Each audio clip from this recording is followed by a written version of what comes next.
Hello everyone, welcome to the Autism Summit, April 2022 with PlayStreet. My name is Minnie Trivedi Gopinathan. I'm the founder of PlayStreet Bangalore, India. I'm an RDI consultant, OPT and a feeding therapist, an AEC program co-creator called the Play Talk program, and an Access Bars facilitator. PlayStreet is an organization that provides educational services to help the child with special needs become independent and live up to their potential. We offer parent empowerment programs and integrated schooling programs and a variety of clinical services. Now you all know that April is Autism Awareness and Acceptance Month. Hence, we wanted to bring to you the pioneers in the field of autism to guide us all and spread more awareness and knowledge. Our outstanding speaker for today is Suhasini Vishwanathan. Suhasini Vishwanathan is a qualified dietitian, a certified diabetes educator, certified pediatric nutritionist, and a certified vegan and vegetarian specialist. She has completed her master's in Dietetics from the University of Pune and completed her certifications from international organizations and universities across the globe. Her interest and expertise in the field of nutrition lies in medical cases, pediatric nutrition, and she has been successfully filling the nutrition for some of the national and international level sports players.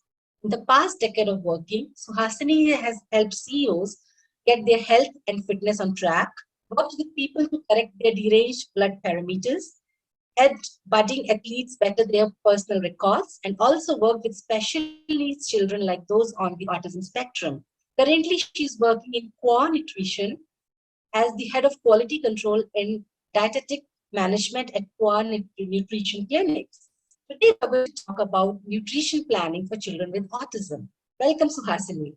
Yeah, would you like to say a word to our viewers? I would only like to say that it's really nice that I'm here being able to address a lot of concerns with autism and nutrition.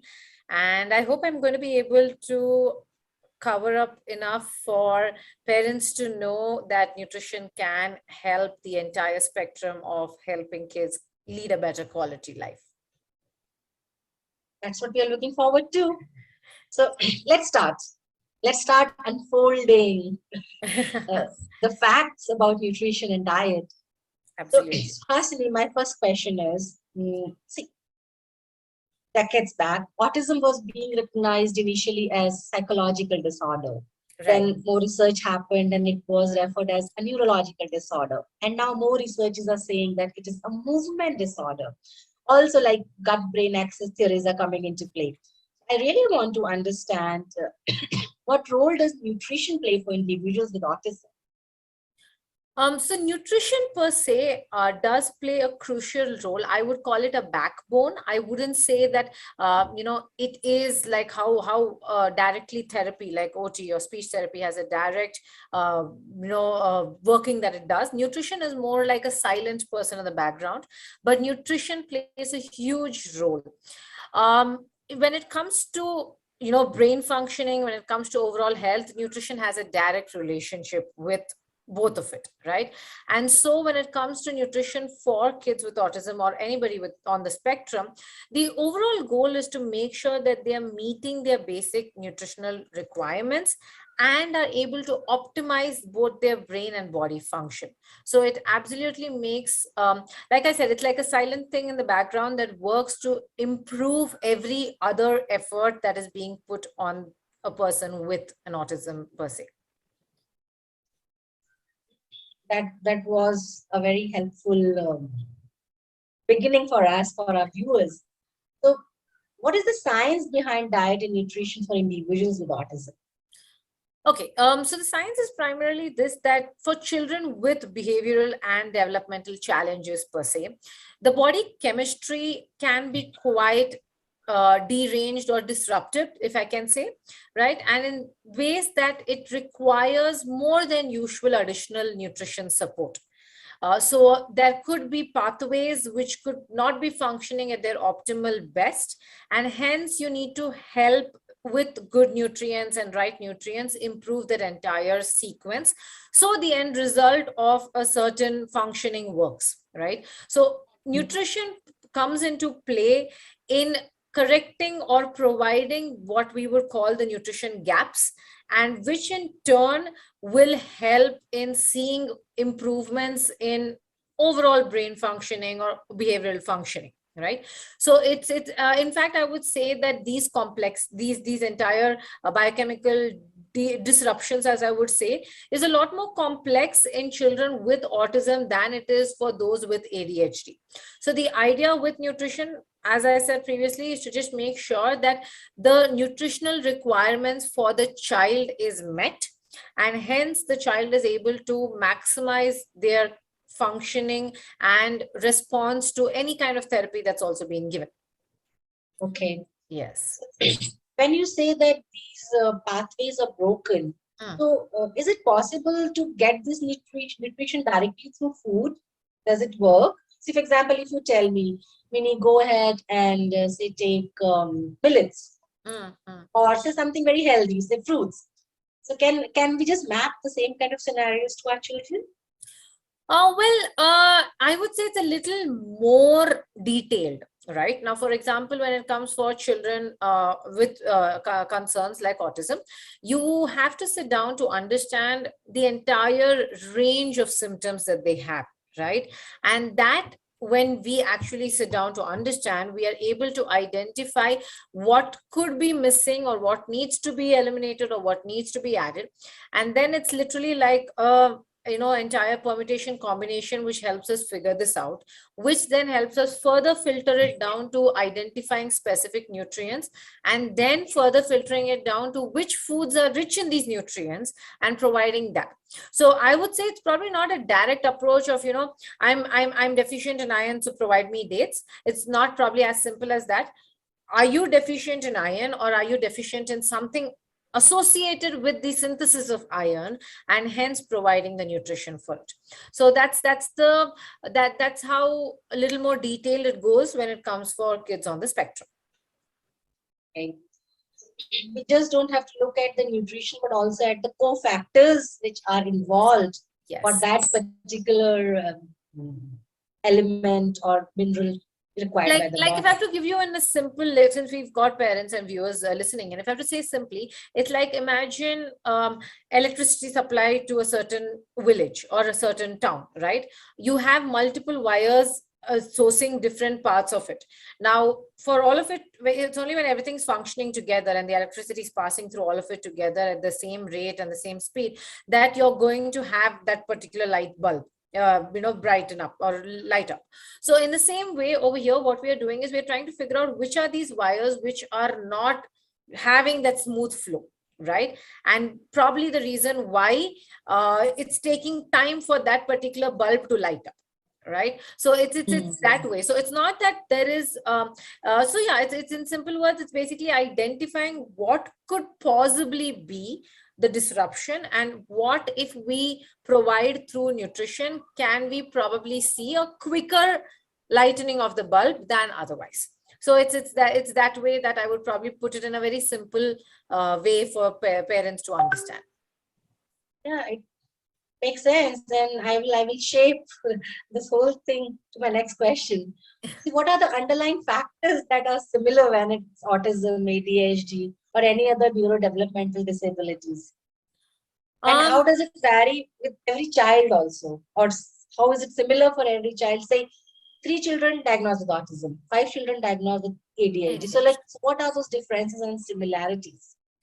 So I'm probably not fully equipped to tell you exactly what are the differences, but what I can tell you in a more broader perspective is ADHD is more in terms of cluster of symptoms, which are primarily related to inattention or hyperactivity or impulsivity. Right? When it comes to autism, it's a developmental disorder which is affecting communication in the forefront and also social interactions. Right now, which means that you could see difficulties in in communication, which could be from understanding, thinking, and speaking, not just speaking. Okay, and it could mean also disrupt like finding it difficult to interact in a social gathering, or in general social interaction can be something that is not very easy. Right. And besides this, children with autism, which is again, like I said, like a developmental concern, are also restricted, or they have certain repetitive behaviors that they do exhibit, and that's the difference. So sometimes it's very loosely categorized as the same thing, ADHD and autism. It is not quite so. ADHD is more like symptoms, a set of them, wherein autism is a little more deeper. And in autism itself, like I said, I'm not fully qualified on that front, but a doctor would tell you better. In autism itself, there are different spectrums to it, where they, based on symptoms and degree of the severity of the symptoms, they are then classified accordingly. So that's the main difference. But what's common among them are behavioral concerns. There are some amount of behavioral similarities that happen among these neurodevelopmental issues, which can range, which can be wide and stuff. But primarily, there is a difference on the behavior aspect of things. If we see it from a lens of from diet and nutrition, so it changes for if it's ADHD, and is it like a different reason for autism? So do you look into those kind of details also? So to be very honest, when it comes to nutrition, right, when a parent comes with ADHD or autism or Downs or anything, when it comes to nutrition, what we focus on is to identifying what are the symptoms that are troubling them, right, and then going down to identifying what could be the possible reason and how we can address it. So nutrition is basically not just what you eat, but it's also what you digest, what you absorb, what gets delivered to the single cells, how your cells respond. So it's a combination of everything together that's actually nourishing the system. So it's about nourishing the body and the system. So there could be many steps, in this process that could actually be faulty or inefficient, like I said, and which could be leading to a higher than usual nutritional requirement or need by the body. So as nutritionists, what we do is we look to identify these symptoms, relate them to what could possibly be causing it, and then address it via foods. We take the support of nutritional supplements, and we also do advise on elimination sometimes when we see it could be a trigger from stopping a certain behavior to exhibit itself properly. So yes, on that note, it is not like it's completely different. No, a child with autism comes in, I'm doing something fully different, or a child with ADHD comes in, I'm doing different. No, not at all. What I'm looking at is more deeper things of the behavior, these symptoms, and trying to address that up. Yeah. Okay. So you mentioned about supplements and other minerals also. So do you recommend some other changes, for example, non-refined stuff, or being EMF free, wireless free, Wi-Fi free, not using microwave ovens or non-stick wares? So so how do you put everything together? So how does diet and nutrition, along with all these factors, supplements and minerals and other these things, you put it together, and how does it all augment to our child's health and happiness? So I would say primarily, yes, we focus more on the nutrition part of it, but do all of these factors in terms of the microwave, in terms of, EMF or your non-stick and all of these, do they add value? They can, because see, what are you trying to achieve at the end of it is to provide more nourishment to this body. Now, when you know there are factors that are going to affect the degree of absorption of certain things, or are going to affect the degree of a certain nutrient availability in the particular food, then yes, if you know it, then you try and avoid it. But at this point, I will also be honest and say that we don't put too much insistence on it beyond a certain point based on each client profile.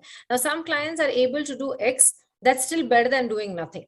Some clients are able to stretch to X+1. So then we do encourage them to stretch that way. So it depends on each client and their ability. All that I believe is, all that we in fact definitely encourage is, it is not about doing it all or not doing it at all. It's about doing what you can, but being as good as you can with it. Right? It's still a progress with respect to that. Let's move to specific diets now. So there are multiple diets available like GFCF, SCD, GAPS, Paleo, Fine Gold, right? So how do we figure out that which diet will benefit the particular child the most? No, absolutely. I mean, there are so many diets, and there are sometimes clients come to us saying that, I'm already following a GFCF diet, or I'm already doing a GAPS diet, and I'm also doing a paleo. And, so sometimes parents come to us saying we're already doing this. Now, how we generally address this is to first try and understand what is the problem, right? Okay, what are your concerns? So like I said, it primarily goes down to us understanding the child's history, right? And the journey and the progress they've reached so far. And then what are the current areas of concern? And then trying to narrow it down to what could be the nutrient requirements or what must be eliminated to avoid a certain symptom. And then deciding on what type of diet would work best. Right now, in most cases, like you'd be aware, or most parents would be aware, is most cases kids do go on a gluten-free, casein-free diet, primarily because it just helps the mind take things in much better. So there is something that, yes, and also 90% of the symptoms that are associated with autism also relate to tell you that elimination of the peptides that are there in gluten and casein helps in certain symptom expression being better. So from that perspective, we try and see what will make a difference and what will be most effective for the child, and accordingly bring in the necessary elimination. Sometimes you're also eliminating phenols. Okay, so that are also that works on. So to be honest, when you meet a parent and when you're trying to help them with the nutrition, when you go about with too many eliminations, it can also be overwhelming. So we first identify what is it that is a core issue. And if that core issue requires elimination, you have to eliminate. There's no two ways about it. There's no saying, I'll eliminate for 5 days of the week and do it for 2 days of the week. It doesn't work. If the core issue is a core issue, then you have to eliminate, you eliminate. But if you have a very mild symptom and that symptom requires elimination, but it's a very mild symptom, maybe you don't need their elimination at this point, and maybe you can see if you can address it in other ways and see improvements. So what are the first steps in planning dietary changes and nutrition for our children? How should we break the entire process so that it is not overwhelming for a family? Because ultimately it's the mother who has to put in that much effort for each individual. So how do you plan for food allergies? How do you take into account the intolerances? Do you do some tests done? So like, how do you put it all together? Right. So when it comes to food allergies and intolerances, before I explain further, I'd probably address that, is that yes, there are food intolerances that you can identify through genetic tests in terms of gluten and lactose. So where there is a possibility, we do encourage parents to invest in that and to identify that. Food allergy, we take it with a pinch of salt, in the sense that yes, we do, if parents are able to do it, we do advise on it. But again, we try and understand the profile of the client. If the child has severe extreme symptoms, then we do advise on the food allergy test to be done. If, like I said, on the spectrum, they're very low on the, they don't have too many symptoms and there's just few symptoms being addressed, then we begin with probably improving the nutritional requirement. And then if that still doesn't work or show improvement, then move on to a food allergy requirement as well. Right. Like I said, too many eliminations can overwhelm a parent, and then eventually it's about taking those steps and being consistent with them and not doing everything and then breaking down entirely. Right. So that's how we go about it.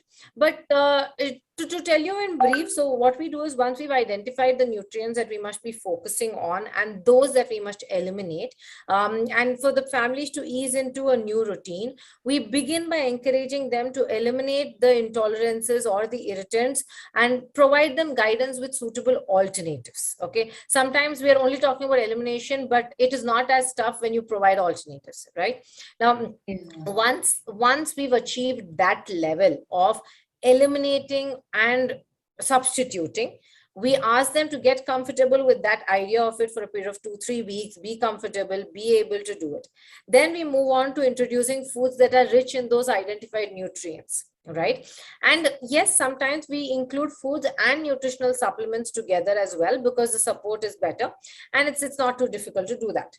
Then overall taking baby steps is important, but doing that step completely is important. Right. So that's what we encourage parents to do, because when we especially give so what we do is we give a 7-day nutrition plan, but we don't tell parents that you start on the 7-day 100% like we would on a weight loss plan. What we say, you start with 30%, do 30% for 3 weeks, 4 weeks, get comfortable, then go to the 45th percent or to the 60%. So that's how we take them through it. So even if it means that we do something only for one meal in the day in the first week, it's okay. But moving on must be consistent and should not have a fallback that you go back to zero again. Also, because sometimes taking these baby steps is easier also on the parent and the child to see the differences and accept changes in a more organic manner, right? Otherwise, sometimes kids do throw tantrums when you suddenly go with everything together. So it depends. And it also depends on how much time the parent is willing to invest with us in this entire journey. So that's also something that determines all of this. But you just mentioned that children throwing tantrums, and with Right. that, I would like to ask that, especially children on spectrum, they are picky eaters, right? Right. Yes. So, thus in that case, especially, how do the diets?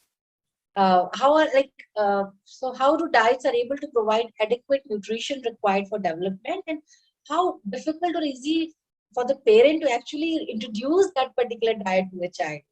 Right. How do you handle that? See, it's not always a smooth journey, and it requires a lot of acceptance by the parent first to then apply it to the child. Okay, so it's not always smooth.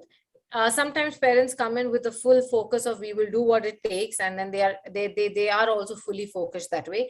Sometimes parents come in with apprehension saying, should I really have to avoid this? Can we not do this? But he will not eat it without doing this, and things like that. So on that front, what I would say is, yes, in autism, picky eating, in fact, is one of the most common symptom in children with autism, right?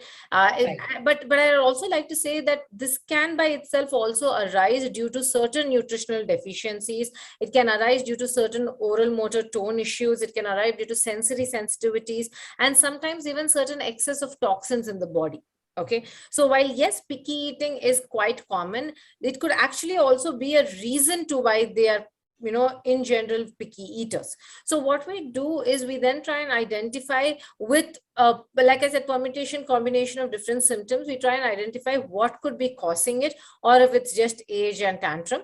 And then then when we start addressing, say if it's a nutritional deficiency that could be causing it, or if it is more to do with oral motor tone that was causing it, gradually when we start working on these, it broadens their acceptance of food as well, and which eventually makes it easier to provide them a healthy diet.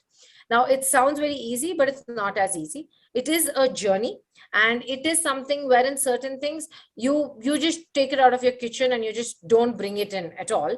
And certain things you have to be patient in knowing that, okay, it's okay if the child ate 50% of say a vegetable that he otherwise doesn't eat, is okay. It's still progress. It's okay if they don't eat fully. So it's about getting better each day rather than only being at 100% when you start. Do you also try to tell the parent to take some additional support? Say, for example, you mentioned about oral motor tone. So, for example, any oral motor therapy or any sensory therapy to address the sensory issues or the motor issues or the endurance issues, or so do you basically work in collaboration with other therapies also, or you just like completely focus on diet and nutrition? So to be honest, we only focus on diet and nutrition, and a lot of times parents coming to us already work with therapists. Sometimes they don't, but when they don't, then like we try and form a little network among our parents with autism and ADHD and other neurodevelopmental issues. So then we try to reconnect the one to the other and try to get them in touch. We just act as a catalyst there. We aren't in collaboration with anybody, but we just try to act as a catalyst. But I would say 80% of them who come to us because somebody like a therapist has asked them to also get nutrition corrected, right? So they're already working on those aspects of it, and then we are adding on the nutritional deficiency per se. I just thought that I will add it here because at PlayStreet we work on feeding therapy. So in feeding therapy we address the oral sensory and motor functions, and we go by the taste, how the tastes are to be introduced, different textures have to be introduced. So there's a whole strategy out of it. But we do not look at the diet as such. The thing is, we have to club it. We have to integrate it. Okay, so what diet can my child have? What is acceptable for my child? What is intolerant to? What is allergic to? So based on that, we create a plan. Okay, how the feeding, the movement for the feeding can be developed for my child to better chew his food and get better nutrition. So that is the aim of the feeding therapy. That's So actually I nice, think interesting. I'm not quite feeding therapy, no, yeah. that's nice. That's really nice, and I think that's very important as well, because like we said, sometimes in autism, the picky eating is not quite a tantrum, but actually an underlying issue. So it's really nice. I wasn't aware of that. That's interesting. That's what like I'm saying. So feeding therapy and diet and nutrition together, they should actually work together for a child when my child is having those kind of difficulties. Absolutely. Might just make the parents' life a lot more easier as well, I suppose. Yes, truly, truly. So we move to the next question. So how doable are the diets in the Indian context? How do they take care of overall nutrition for the child? Also, how do you design a diet in a country with a lot of different cultural food habits? See, for example, here, few kids are vegetarian, few families are non-vegetarian. Then North India is completely like a wheat eating states. South India, more of rice eating states. Even vegetables vary, and acceptance of our children also for certain texture taste is also like is different. So how do you then plan a diet for a family in such a case? So to be very honest, in an Indian context, I actually think it's a lot more easier because the variety is actually our strength, and the availability of all of this today, unlike probably earlier, we get things across the continent. So it's actually quite a strength that we have. But having said that, let me take, for example, the most common, which is the gluten-free and the casein-free diet, right? So in an Indian scenario, going gluten-free is pretty easy. And today with like an expanding vegan market, even going casein-free is quite easy. So it's not as difficult to follow a gluten-free, casein-free diet. But a lot of this difficulty is understandably due to the emotional connect that parents have with foods, which sometimes comes in the way of them following a diet wholly for their child. Like a parent feels like, how can I not give roti to my child? Like, what will my child eat? Like, rice can get boring. Or say, how can a child not drink milk? Like, what will the child drink? So a lot of times it is probably easier, but it can be, like I said, it's very understandable that it can be difficult for us to accept that certain food groups need to be eliminated, right? And the difficulty also comes from the fact that it's not like an allergy reaction. Now, say, for example, if I eat gluten and my skin flares up, no mother would actually give gluten, even if it's that their staple, right? But over here, we are talking about improvements and changes at the gut level, at the mind level, which is not immediate, which can take some time. It will get immediate after a certain duration, but it can take some time. So which is why the acceptance is also a little lesser. But I think people are a lot more educated and aware today to know that if I do this, things will be better. So it's a matter of time that I get started on it, right? And it's also important to remember in cases of autism, particularly, that what nutrition primarily is doing over here is improving the nutrient needs for the body so that there is better brain and body functioning, right? So when you actually break it down to that, you are focusing on meeting the nutritional requirements and you're not complicating it with the additional culture, the likes, the food, and all of that. So it is sometimes better to just break it down to those finer individual molecules, if I can say, or entities, and not complicate it with other aspects of it. And like I said, our strength is in the variety. Like gluten-free, and when you go to the West, they're trying to bring things out of different kitchens to get it. But if you look at India, there are regions where they just don't eat gluten even as a cultural thing, right? So it's not quite difficult. Our strength is in our variety and in today's availability and accessibility to everything across the continent. So it's not too difficult. Yeah, and that's a great news actually. So maintaining a separate diet for just one person in a family and say for a child and different to rest of the family is very non-inclusive for the child, right? So how do you create a diet plan for entire family so that a child doesn't feel secluded? It is something. In fact, it's even more difficult sometimes when there are grandparents and relatives and a Yeah. joint family setup. It gets more difficult. In a nuclear family setup, it gets easy. But having said that, what we encourage parents to do, or as a family to do, especially in joint family setups, we encourage that everybody is invested in this change, okay, to whatever extent possible.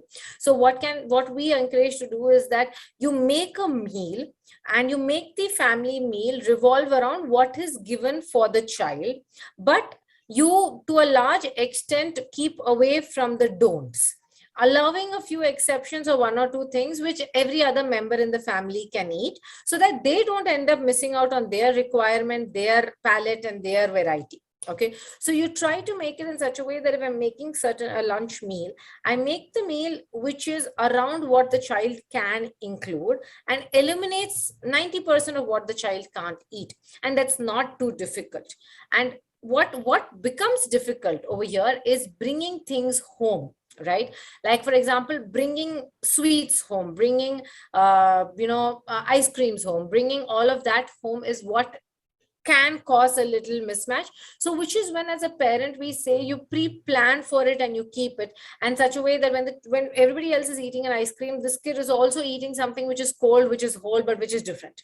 Right. So that those are ways in which we encourage parents to plan it out. But otherwise, in a very home cooked scenario, other than for the basic difference, again, I'll go back to a gluten casein free, other than for the basic elimination of doing a different type of roti for somebody and a different type of roti for somebody else, it's still roti at the end of it that you can eat with sabzi and dal. Yeah. Right. Yeah. Right.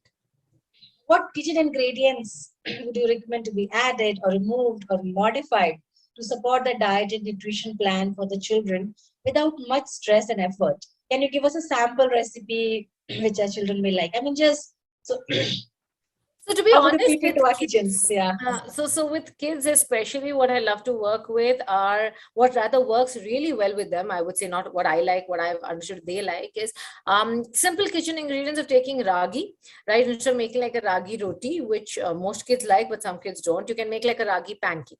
Okay, so you can mix the ragi, because some kids don't like the texture of egg omelette and they prefer certain textures. So a ragi pancake, pretty much you can put the egg, the ragi, mix it together, give it as a pancake. It also looks fancy. Everybody else can also eat it, and the kid also gets it. So that works really well as a snack in the evening or a breakfast option, or even sent to schools, because it doesn't get spoiled too easily. Similarly, another thing that really works could be simple baked sweet potato fries. Again, it's finger-like, and children are willingly taking to it, eating it, and everybody at home can also eat it. And you can always add in some basic flavors to it and give it to the child. So these are a couple of things that are from the kitchen, without much complication, that can be actually made and given. And most children love eating these. In fact, a lot of times the cousins or the siblings or the parents also start enjoying it. Yes, so for example, our few children also like crispy textures. Exactly. Yes. So Absolutely. then how do you help a family to make things crispy? So it's in terms of a crispy thing, I can off my head think of cookies, right? So you can make gluten-free, casein-free cookies using sweeteners. We're not making it too sweet, using sweeteners, something like a maple syrup, which can work sometimes. For some kids, honey works. For some, so based on, again, your degree of elimination and your degree of not, you can always look to providing something like that. You could make some nice in the sense cakes, like your tea cakes, which is also can be gluten-free, casein-free, and sweetened up with bananas and stuff. So it is easy. It is I wouldn't say it's easy immediately. It requires exploring finer ingredients. It requires making it at home. That's the only tough aspect of it. But children take to it, and then parents are like, okay, at least they're eating, I don't mind making it. Yeah, that's true.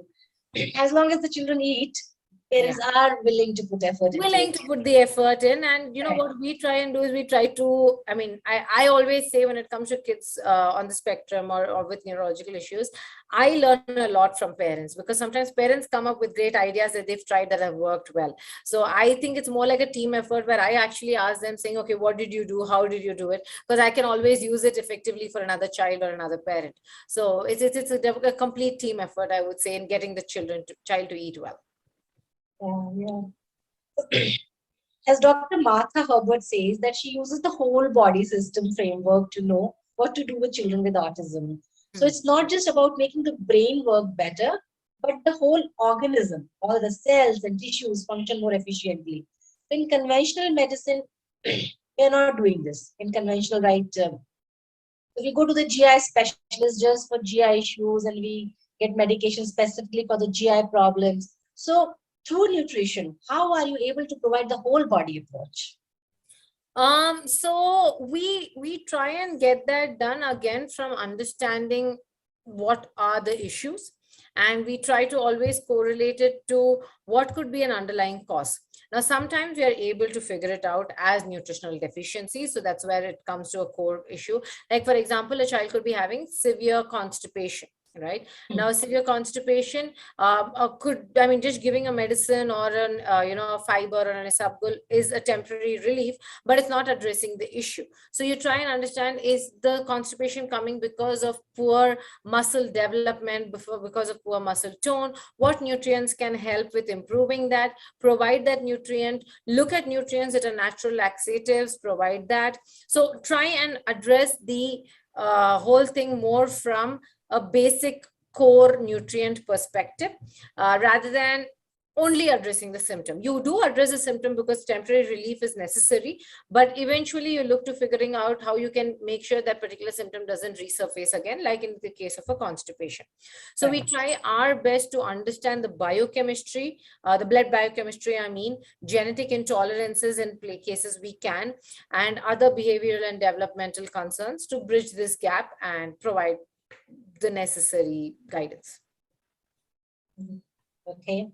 So, like Dr. Nicole Wilkins, he says, he's founder and director of Horizons Developmental Resource Center, which is like quite popular. And he says, I have yet to find a behavior or emotional issue that has no connection to the nutrition status. So what is your opinion on that? What is your opinion on that? How do you improve the emotional state of an individual with diet and nutrition? For example, we do eat a lot of junk due to emotional eating when we are depressed, when we are stressed. And that makes us feel comfortable. And same happens with our children also. So when you remove the junk from the diet, then how do you address this aspect of emotional connect to that particular food? So don't the individuals, they feel left out or even more aggressive, or like, how do you do that in general? Well, I do get pretty direct with parents and say that, when it's not going to do you good, then try not to bring it in per se. Like a simple example I would say is, if a car is not going to run well on a particular fuel, you wouldn't quite put it into the car, right? And if you do that to a non-living thing, then or why put yourself through something that your body is not going to take too well. But easier said than done, because of all the marketing and all the necessary collabs that people do. So how you address this is, to be honest, when you are on a balanced nutrition plan, especially with added focus to gut health, it takes care of you not really looking too dependent on food to address your emotional requirements. Okay, so the more we eat from our kitchen and less from packets and packaging food, the better balanced is our gut, and the better balanced is our nutritional requirement. And this actually does reduce the cravings to a great extent. Yes, to a certain extent, your cravings come from emotional outbursts and emotions per se. But overall, when you maintain good gut health and balanced nutrition approach, your cravings are a lot lesser. right? So when you also make sure that you eat from all food groups and you're not sitting and restricting yourself from no carbs and no fat and all of that, and include seasonal foods available locally for you, you get a lot more nourishment also, which is seasonal and environment based, and that also reduces the cravings that you generally do get. So and with reduced cravings and with reduced intake of anything that comes with these added stabilizers and XYZ, you also feel good at gut level, and which gives greater mental clarity for you. So it is a journey, it is a process where you will see the difference and then you get to it. But overall, I would say that yes, behavior or any other emotional issue generally has a direct connection to nutritional status. So identifying it, giving a balanced approach can help in having a better control over the behavior or the emotional state. And that's really very promising kind of approach, because So, I would actually say addictions are not developed, food addiction especially, right? And then yes, all yes. So meltdowns and tantrums around it. Yeah. like if I like like Ryan says, like we live in a world of excess. Okay. And when we live in a world of excess, we have abundant and enough accessibility to everything around. But if you go down to asking our grandparents or great-grandparents, they didn't have so many of these cravings. They didn't have so many of these, I want a sugar right now. Of course, some people always still had that, I want a little sweet after a meal, but that came more from a feeling of feeling good, and they could stop it if they chose to stop it. It wasn't something that was not in their control. But the more you ate from home, cooked fresh, and preserving as much nutrition as you possibly can, the lesser you actually craved for foods, or you felt deprived of certain nutrients that you'd overeat and binge on things. That's true. That's true. Yeah. I would like to talk about methylation and glutathione. So glutathione is body's #1 antioxidant, and it's a vicious cycle. If our glutathione levels are low, our methylation cycles do not work. And because the kids with autism, they do not have enough methylation process on board. So what happens? Their glutathione almost always go low. So how do you help our children with methylation and other metabolic pathways? So do you actually collaborate with biomed doctors? Do you get suggestions from them, or like how do you go about it when you know that the underlying metabolic pathways itself are disrupted? No, that's so absolutely. In fact, it is a very, very important thing. And especially methylation per se is very, very critical process in the entire human body functioning and metabolism. Like it helps in the development of your neurotransmitters. So, and including dopamine, and which is involved in your, mind, your mood, your behavior, your attention, your learning. And as I'm saying these words, you can relate to every possible symptom for kids with autism, right? So in fact, a lot of medicines that are made or given for ADHD or autism are designed to increase these dopamine levels, primarily because the methylation process is not optimal.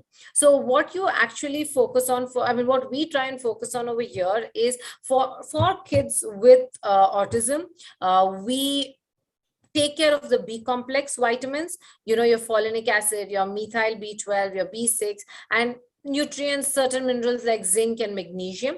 So all of these as basic, I would say these are the workers that help in making these biochemical pathways function smoothly. Okay, which gets the methylation process to happen.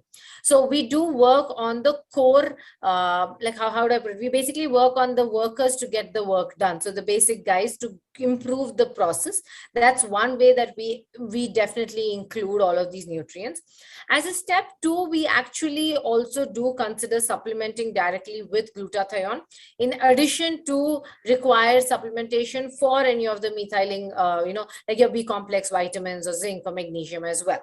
Because when you supplement with glutathione, it actually helps to reduce the stress and inflammation which is there in the body, which in turn improves all of the sensory integration and reduces symptoms. In fact, like, self-injury that a lot of these kids bring about, aggression, and, even anything that, like some kids have a repetitive behavior that they do. So all of this actually can stem from certain deficiencies and the lack of these methylation process happening.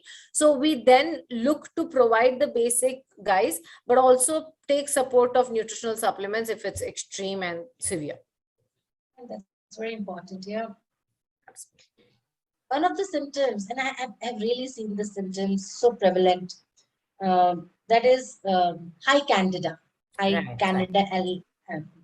So the recent research says that high candida in the body is the response system of the body for high oxalates. What do you say about this, and how do you take into the account to change the natural response to the body to trigger self-healing? How do you approach self-healing? So yes, there is a certain set of research that does say that, Candida organisms have been found surrounding the oxalate stones in the kidney, and the presence of yeast infections have been correlated in turn with high amounts of oxalates. So it's actually all stemming down to, your gut health. So high oxalates, in fact, can come as a result of gut dysbiosis as well. And besides that, also because of the intake or increased intake of green leafy vegetables, beetroots, and other high oxalate foods. So that's where it stems from. So we try to make sure that when kids do show certain symptoms, or there is a known yeast overgrowth or candida infection probability, then it's important to note that this overgrowth is possibly happening because of a high sugar, low fiber, and frequent antibiotic use. So ensuring good gut health is the key to addressing the issue associated and say the other symptoms associated with it, which can range from simple smelly stools to skin rashes to poor attention or even poor sleep.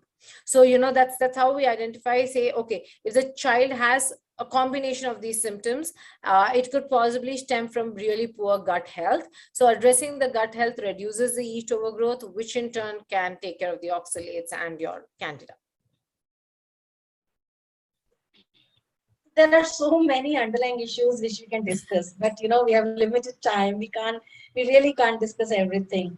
Right. So let's address some other essential questions, like how long the diet and nutrition plan has to be in place for the families, what is the duration, how much cost does come for the families, in terms of for families to have better awareness that that they start considering a good diet and a nutrition plan in general. See, so the budgeting and everything can happen. Absolutely. No, absolutely.